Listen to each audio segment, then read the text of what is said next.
Hello বন্ধুরা, আমরা সবাই জানছিলাম যে আমার হিমন্ত মামা জুবিনদার কোনোদিনও ন্যায় বিচার করতো না। দেন কত সুন্দর কইরা ন্যায় দিল জুবিনদার। নিজেই হিমন্ত মামার মুখ থেকে শুনেন কত সুন্দর করে ন্যায় দিল। জুবিনক ন্যায় দিয়ক। ন্যায়টো আমিয়ে দি আছো। আজিলৈকে শ্যাম কানু মহন্ত গ্ৰেপ্তাৰ হ'ল, সিদ্ধাৰ্থ শৰ্মা গ্ৰেপ্তাৰ হ'ল, যোৱাকালি সন্দীপন গাৰ্গ গ্ৰেপ্তাৰ হ'ল, শেখৰ ভূঞা গ্ৰেপ্তাৰ হ'ল, অমৃত প্ৰভা গ্ৰেপ্তাৰ হ'ল। ৰাইজে যাক যাক সন্দেহ কৰিছিল চবকেতো আমি গ্ৰেপ্তাৰ কৰিছো। গতিকে ন্যায়ৰ কাৰণে যদি ধন্যবাদ পাব লাগে, বিজেপি চৰকাৰখনে পাব লাগে।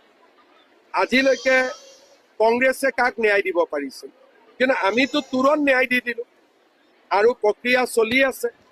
গতিকে আমাক ক্ৰেডিট দিব লাগে, ক'ব লাগে যে আৰু চৰকাৰখন আগুৱাই যাওক, আমাক ধন্যবাদ দিব লাগে।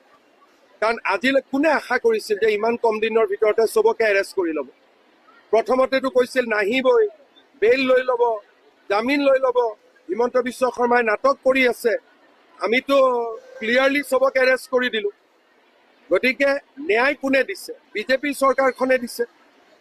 আজি বিজেপি চৰকাৰখনে জুবিন গাৰ্গৰ কাৰণে যিমান কৰিছে, কংগ্ৰেছ থাকিলেতো তাৰ 10% নহ'লহেঁতেন। ভূপেন হাজৰিকাৰ সংস্কাৰ কৰিবৰ কাৰণে মাটিখিনি বিচাৰি ওলাওঁতে তেওঁলোকে 3 দিন লগাইছিল। আমিতো চব কৰি দিলো। ভূপেন হাজৰিকাক শেষকৃত্যত সন্মান জনাবলৈ এজনো কেন্দ্ৰীয় মন্ত্ৰী অহা নাছিল।